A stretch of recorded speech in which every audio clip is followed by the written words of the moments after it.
Doctor Ashokrao Mane बापू यांच्या लाटवडे भेंडवडे येथील परिवर्तन पदयात्रेस मोठा प्रतिसाद।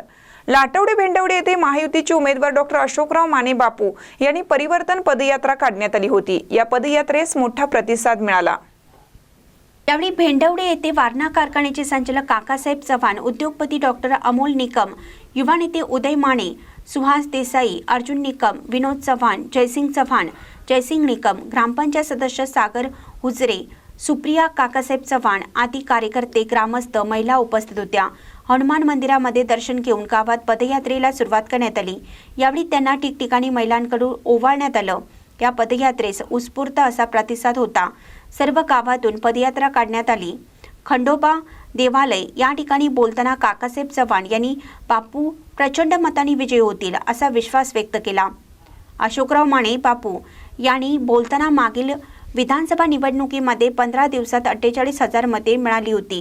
जरी पराजय झाला असला तरी मी त्यावेळीपासून हातकणंगले मतदारसंघाच्या मतदारांच्या संपर्कामध्ये असून आमदार नसताना विकास कामासाठी सहकार्य केलं आहे, तसेच संपर्कातही आहे।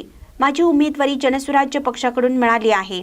माझ्या प्रचाराचा शुभारंभ माननीय मुख्यमंत्री एकनाथ शिंदे यांच्या हस्ते करण्यात आला आहे। तसेच आमदार राजेंद्र पाटील यड्रावकर, आमदार आवाडे, माजी आमदार महादेवराव महाडिक यांचंही सहकार्य आहे। त्यामुळे सर्वांनी मला विजयी करावं असं आवाहन अशोकराव माने यांच्याकडून मतदारांना करण्यात आलं। यावेळी मनसे नेते पुंडलिक जाधव यांनी नारळाची बाग हे चिन्ह सर्वांपर्यंत पोहोचवा असं कार्यकर्त्यांना आवाहन केलं। यावेळी काकासाहेब चव्हाण, जयसिंग चव्हाण, डॉक्टर अमोल निकम, बालाजी निकम, पैलवान संतोष निकम, जयसिंग निकम, उदय माने, किरण देसाई, सुहास देसाई आदी कार्यकर्ते, ग्रामस्थ व महिला उपस्थित होत्या। महानकरी न्यूजसाठी संदीप रोकडे, भेंडवडे। ताज्या बातम्यांसाठी महानकरीला सबस्क्राइब करा आणि बेल आयकॉनला क्लिक करा।